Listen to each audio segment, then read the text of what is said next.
You had a plan, a real one. You wrote it down, told yourself this time was different, and for about a week you stuck to it. Then something small happened, a hard day, a stressful moment, a Friday night that felt like it deserved a reward.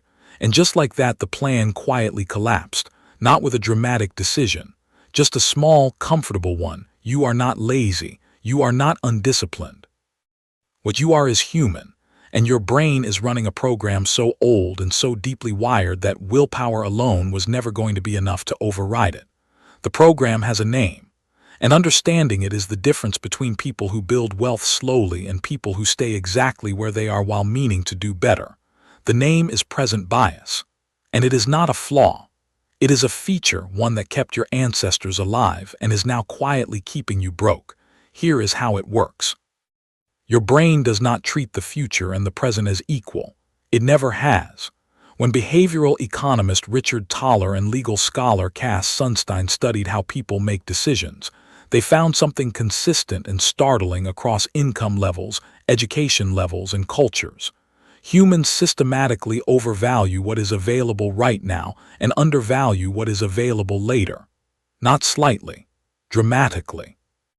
A reward today feels 2 to 3 times more valuable to your brain than the exact same reward next month. This is not a perception error. It is how your neural reward circuitry was built. Go back far enough and the logic is obvious. For the vast majority of human history, tomorrow was not guaranteed. A berry in your hand was a meal. A berry on a bush tomorrow might be eaten by something else, rotted, or simply out of reach when you needed it most. The brain that grabbed the reward immediately survived. The brain that waited and planned and delayed often did not. So your brain became extraordinarily good at one thing, making the immediate option feel more urgent, more real, and more satisfying than the distant one. The problem is that the financial world was built on the opposite logic. Wealth is almost entirely a delayed reward system. You save now so you can spend later. You invest today so the money can grow over years. You resist the comfortable purchase so the account balance can compound over decades. Every single mechanism of wealth building requires your brain to do something it finds genuinely uncomfortable. Choose a smaller, invisible reward now in exchange for a larger, abstract reward later. And your brain, given the choice between discomfort now and comfort now, will almost always choose comfort. Every time. Without guilt. Because that is what it was designed to do. Neuroscientist Antonio Damasio spent decades studying the relationship between emotion, decision-making, and the brain. His research showed that financial decisions are not primarily rational processes. They are emotional ones. The part of your brain that evaluates a financial choice, whether to save or spend, whether to invest or withdraw, is the same part that processes physical sensation, social belonging, and immediate threat. When you look at your savings account and feel a vague, anxious nothing, and then look at something you could buy today and feel a warm, specific pull, that is not weakness. That is your limbic system doing exactly what it was designed to do. The comfortable option always has a feeling attached to it. The disciplined option almost never does. Not immediately. And your brain votes with feeling, not with spreadsheets. This is why financial education alone does not change behavior. You can know exactly how compound interest works. You can understand that spending $2,000 today costs you $20,000 in 30 years. You can repeat the math to yourself in the shower and still find yourself spending the $2,000 because knowing is a cortex activity. Spending is a limbic one. And in a direct conflict between the two, the limbic system wins more often than any financial advisor would like to admit.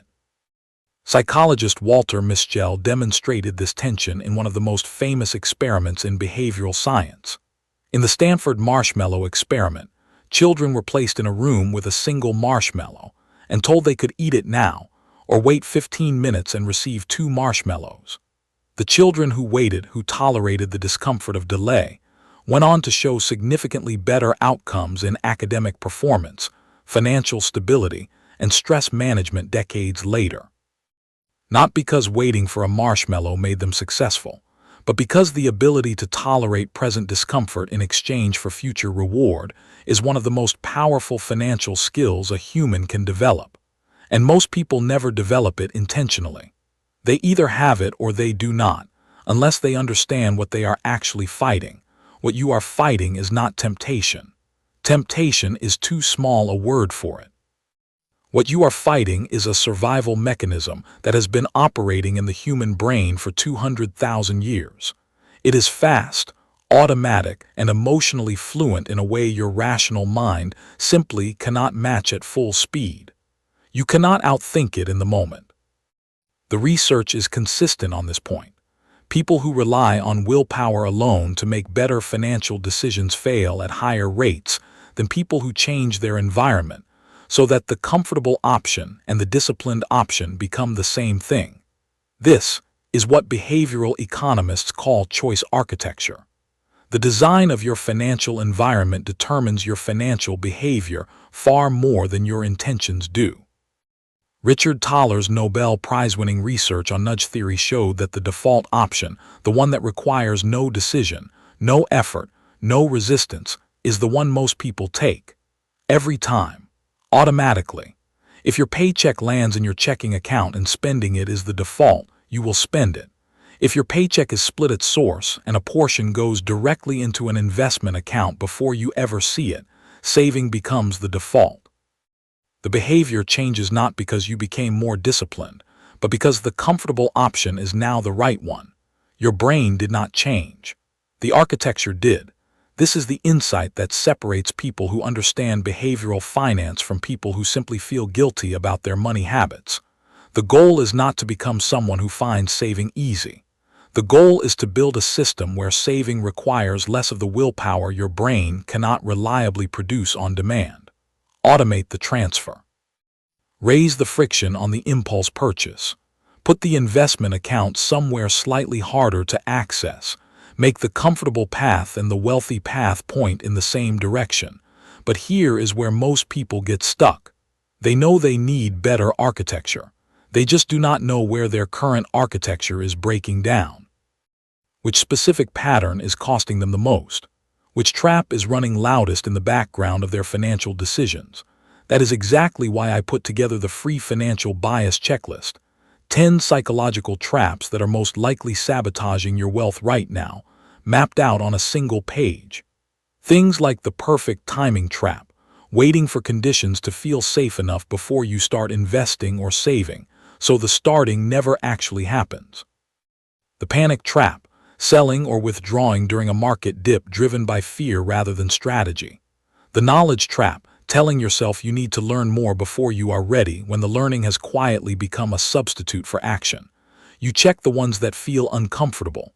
You identify the single trap causing the most damage right now, and you start there. The link is in the description. It is free, it takes 2 minutes, and most people who fill it out are surprised by what they find.